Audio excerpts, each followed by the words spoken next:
Hello, everybody. Good afternoon, and thanks to Brett and to Stephanie to inviting me here. We are one of the 7 Cancer Institute New South Wales funded Translational Cancer Research Centre, CONCERT, the Centre for Oncology, Education and Research Translation.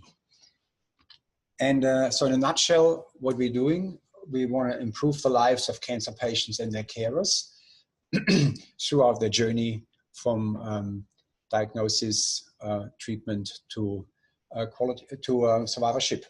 And we have 2 broad flagship programs, which we call Targeted Therapeutics for basic research, and Practice and Policy, which is more than towards the side of the research where you might change policies, large-scale hospital applications, and so on. That's a nutshell. So we are basically a large multi-institutional consortium, 11 members, institutional members, universities, medical research institutes, and we have a large geographic footprint. We are based, mainly based, the managing center is based in Liverpool Hospital at the Ingham Institute, where I am. That's the Southwest Sydney LHD, Local Health Area District.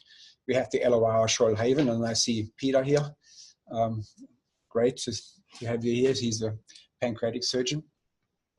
And then we have members in the ACT and Canberra. And our membership is growing steadily over the last few years. So just to mention a couple of key achievements which are relevant to our afternoon here. Work around pancreatic cancer research with Professor Epti, the psycho-oncology for quality of life, Professor Afa Gerges, and the setup of the first New South Wales translational circulating tumor cell facility, liquid biopsy.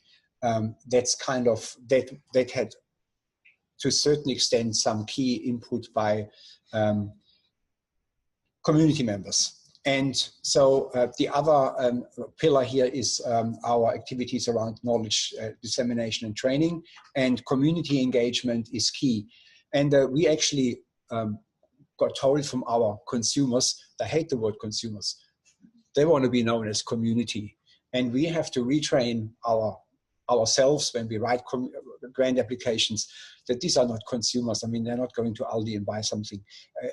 It's community member, but unfortunately it's a term which I'm not sure is a way to change that. So that brings me to how we basically at CONCERT, and particular centered at the Ingham Institute in Liverpool, how we deal with that. We established in 2013 the Ingham Institute Cancer Research Community Panel. No acronym for that, it's a mouthful. And we have a bit of background on that on our CONCERT webpage. So these slides are made available afterwards, so if you ever want to look on it.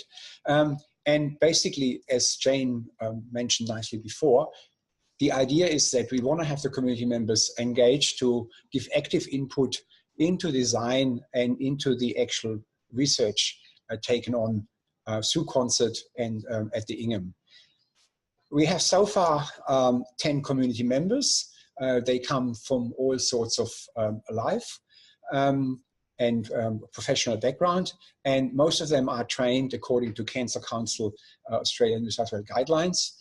As Jane also mentioned before, there is Cancer Voices, a platform where you basically can register your community members, and then they can be shared by other organizations who want community members.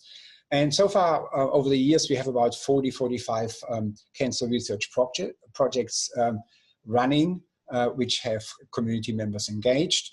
And we were proud to say that community members were successful, were really instrumental for some of our success in the past for NHMRC grants, for the Pancreatic Avenach Foundation, and for Cancer Council in the pancreatic stage phase. So that brings me to my penultimate slide. Basically, these community members, their first-hand experience in the cancer journey, either they were survivors by themselves or they lost a loved ones. And particularly for our area in southwestern Sydney, in Liverpool, we found that we had not very good access to community members. So we basically had the need to homegrown some of these interested people. And I think it was mentioned before also, you might also have sometimes opportunities to tap into specific demographics. For us, it's the culturally and linguistically diverse, or CELT, population, which is quite highly represented in Liverpool and Bankstown area. So we have one member from the Arabic community on our community panel. Operational, how do we deal with that? So we have about 2 meetings per year where the researchers present to the community members. They give quite vivid discussions. We have lab tours. We share food and a laugh about 2 hours.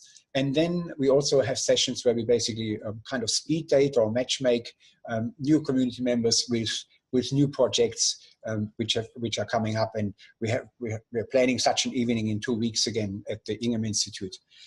Then we also reach out to the community to actually increase our panel of community members. We either invite them to come to the Ingham Institute for once per year, or about a month ago we went to one of the local RSL clubs in Bankstown, in Campbelltown, and actually presented our work. It was a tough call because next door were the Wanderers playing Adelaide. The focus was more on soccer. Yeah, that's right. So, and one of the, how we want to give something back to our community people is, for example, our annual Institute Awards night happening this Friday. They're invited for networking and to showcase, what we have done over the years. In terms of researcher obligations, it's very few. You have to be a member or become a constant member.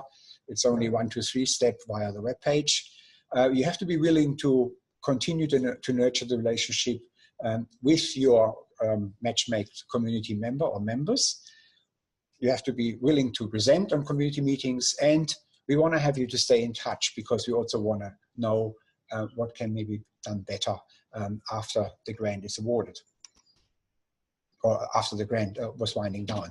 And that's it for my if you want to contact me, you have the slides, and then you're welcome. I know that I saw on the list, some people actually from the Ingham Institute. I was very proud to see here. Thank you.